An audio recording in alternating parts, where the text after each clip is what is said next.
गण गणपतये नमो नमः। संक्षिप्त पुराण रुद्र संहिता 2 अध्याय 38। श्री विष्णु के पराजय में दधीचि मुनि का शाप का कारण बताते हुए दधीचि और छौ का विवाद का इतिहास, मृत्युंजय मंत्र के अनुष्ठान से दधीचि का उद्धरता और तथा श्रीहरि के छौ को दधीचि के पराजय के लिए यत्न करने का आश्वासन।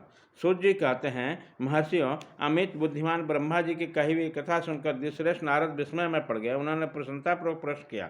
नारद जी ने पूछा, पिताजी, भगवान विष्णु शिव जी को छोड़कर अन्य देवताओं के साथ दक्ष के यज्ञ में क्यों चले गए, जिनके कारण वहाँ उनका तिरस्कार हुआ था? क्या वह प्रलयकाली पराक्रम वाले भगवान शंकर को नहीं जानते? फिर उन्होंने अज्ञानी पुरुष के भांति रुद्रगणों के साथ युद्ध क्यों किया? कृपा निधि, मेरे मन में यह बहुत बड़ा संदेह है। आप कृपा करके मेरे संचय को नष्ट कीजिए और प्रभु, मन में उत्साह पैदा करने वाले शिव चरित्र को कहिए। ब्रह्मा जी ने कहा, नारद, पूर्व काल में राजा छू की सहायता करने वाले श्रीहरि को दधीचि मुनि ने शाप दिया था, जिससे उस शाप के कारण वे इस बात को भूल गए और दूसरे देवताओं को साथ ले दक्ष के यज्ञ में चले आए। दधीचि ने क्यों शाप दिया, सुनो। प्राचीन काल में छू नाम से प्रसिद्ध एक महातेजस्वी राजा हो गए। वे महाप्रभावशाली मुनीश्वर दधीचि के मित्र थे।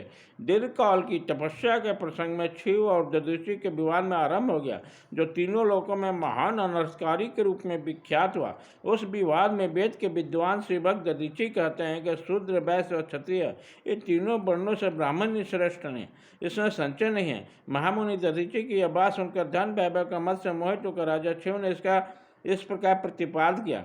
छो बोले, राजा इंद्र आदि 8 लोकपालों का स्वरूप का धारण करता है। वह समस्त वर्णों और आश्रमों का पालक है, प्रभु है, इसलिए राजा ही सबसे श्रेष्ठ है। राजा की श्रेष्ठता का प्रतिपादन करने वाला श्रुति भी कहती है कि राजा सर्वदेवमय है। मुनि, इस श्रुति के कथनानुसार जो सबसे बड़ा देवता है वह मैं ही हूँ। इस विवेचन से ब्राह्मण की अपेक्षा राजा ही श्रेष्ठ सिद्ध होता है। च्यवन नंदन, आप इस विषय में विचार करें, मेरा अनादर ना करें, क्योंकि मैं सर्वदा आपके लिए पूजनीय हूँ। राजा छुव का यह मत श्रुतियों और स्मृतियों के विरुद्ध था। इसे सुनकर भृगुकुल भूषण मुनिश्रेष्ठ दधीचि को बड़ा क्रोध आया। मुने अपने गौरव का विचार करके कुपित हुए महातेजस्वी दधीचि ने छुव के मस्तक पर बाएं मुक्के से प्रहार किया। उसके मुक्के की मार खाकर ब्रह्मांड के अधिपति कुत्सित बुद्धि वाले 6 अत्यंत कुपित होकर गरज उठे। उन्होंने ब्रश से दधीचि को काट डाला। उस ब्रश से हाथ होकर भृगवंशी दधीचि पृथ्वी पर गिर पड़े। भार्गव वंशधर दधीचि ने गिरते समय शुक्राचार्य का स्मरण किया। योगी शुक्राचार्य ने आकर दधीचि के शरीर को जिस छुव से काट डाला, तुरंत जोड़ दिया। दधीचि के अंगों का पूर्वत जोड़कर शिव भक्त शिरोमणि तथा मृत्युंजय विद्या के प्रबंधक शुक्राचार्य ने कहा। शुक्र बोले, तात दधीचि, मैं सर्वेश्वर भगवान शिव का पूजन करके तुम्हें श्रुति प्रतिपादक महामृत्युंजय नामक श्रेष्ठ मंत्र का उपदेश देता हूँ। त्र्यंबकम यजामहे, हम भगवान त्र्यंबकम का आराधना करते हैं। त्र्यंबकम का अर्थ तीनों लोकों के पिता प्रभावशाली शिव। वह भगवान सूर्य, सोम और अग्नि तीनों मंडलों के पिता हैं। सत्य, रज और तम तीनों गुणों का महेश्वर हैं। आत्म तत्व, विजात तत्व और शिव तत्व, इन तीनों तत्व का आहवनीय गार्हपत्य और दक्षिणाग्नि, इन तीनों अग्नियों के सर्वत्र उपलब्ध होने वाले पृथ्वी, जल एवं तेज, इन 3 मूर्त भूतों के अथवा सात्विक आदि भेद से विविध भूतों को, त्रिदेव स्वर्ग के, त्रिभुज के, त्रिधाभूत सबके ब्राह्मण, विष्णु और शिव तीनों देवताओं के महान ईश्वर महादेव जी हैं। यहाँ तक कि मंत्र के प्रथम चरणों में व्याख्या हुई है। मंत्र के द्वितीय चरण है सुगंधिम पुष्टिवर्धन। जैसे फूलों में उत्तम गंध होती है, उसी प्रकार भगवान शिव संपूर्ण भूतों में, तीनों गुणों में, समस्त कृत्यों में, इंद्रियों में, अन्य देवताओं में और गणों में उनके प्रकाशक सार्वभौमिक आत्मा के रूप में व्याप्त है।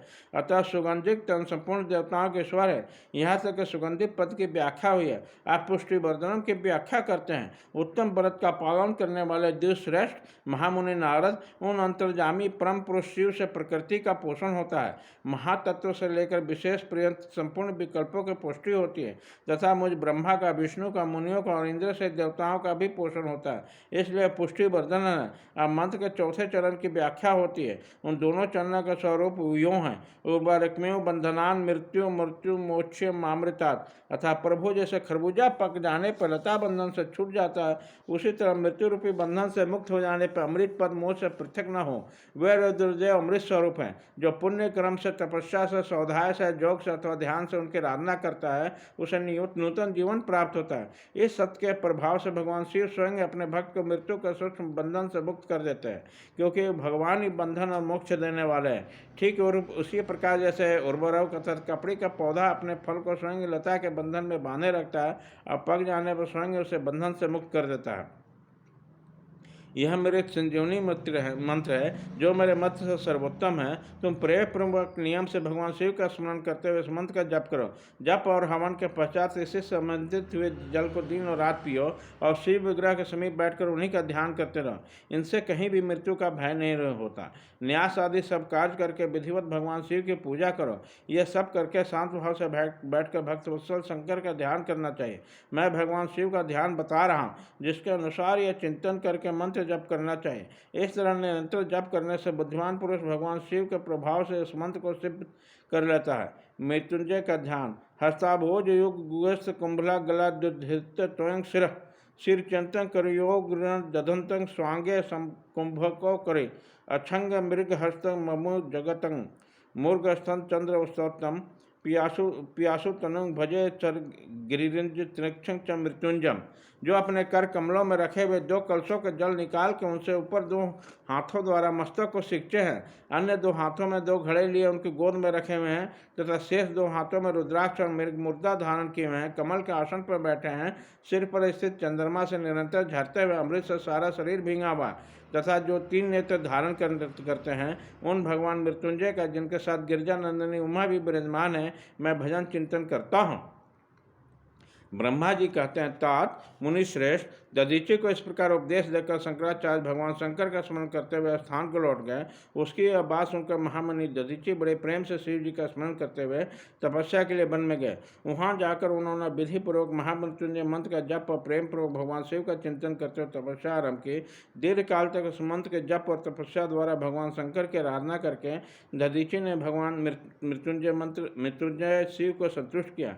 महामुनि जप से प्रसन्नचित होकर भक्तवत्सल भगवान शिव दधीचि के प्रेम बस अब उसके सामने प्रकट हो गए। अपने प्रभु का शंभु का साक्षात दर्शन करके मुनीश्वर दधीचि को बड़ी प्रसन्नता हुई।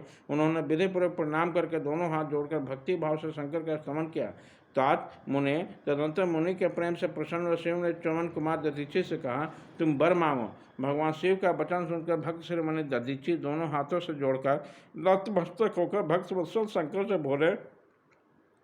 दधीचि ने कहा, देव महादेव, मुझे 3 वर दीजिए। मेरे हड्डी ब्रज हो जाए, कोई भी मेरा वध नहीं कर सके और मैं सर्वत्र आधीन हूँ, कभी मुझ में दीनता नहीं है। दधीचि के वचन सुनकर प्रसन्न हुए परमेश्वर शिव ने तथास्तु कहकर वो 3 वर दे दिए। शिव जी से 3 वर पाकर वेद मार्ग में प्रतिष्ठित महामुनि दधीचि आनंद मग्न हो गए और शीघ्र ही राजा छू के स्थान पर गए। महादेव से अवधता ब्रज में अस्थि और अधीनता पाकर दधीचि ने राजेंद्र छू के मस्तक पर लात मारी। फिर तो राजा छू ने में क्रोध करके दधीचि पर ब्रज का प्रहार किया। वे भगवान विष्णु के गौरव से अधिक गर्भ में भरे हुए थे, परंतु छू का चलाया हुआ ब्रज परमेश्वर शिव के प्रभाव से महात्मा दधीचि का नाश न कर सका। इससे ब्रह्म कुमार छू को बड़ा विस्मय हुआ। मुनीश्वर दधीचि का अवधता अधीनता तथा ब्रज से भी बढ़ चढ़कर प्रभाव देकर ब्रह्म कुमार छू के मन में बड़ा हर्ष हुआ। उन्होंने शीघ्र ही वन में जाकर इंद्र के छोटे भाई मुकुंद की आराधना की। वह शरणागत पालक नरेश मृत्युंजय सेवक दधीचि से पराजित हो गए थे। छू के पूजा से गरुड़ध्वज भगवान मधुसूदन बहुत संतुष्ट हुए। उन्होंने राजा को दिव्य दृष्टि प्रदान की। उस दिव्य दृष्टि से जनार्दन देव का दर्शन करके उन्होंने गरुड़ध्वज को छू ने प्रणाम किया और प्रिय भजनों द्वारा स्तुति की। इस प्रकार देवेश्वर आदि प्रशंसित अजय ईश्वर श्री नारायण देव का पूजन और स्तमन करके राजा ने भक्ति भाव से उसको ओर देखा तथा जनार्दन के चरण में मस्तक रखकर प्रणाम करने के पश्चात उन्हें अपने अभिप्राय सूचित किया।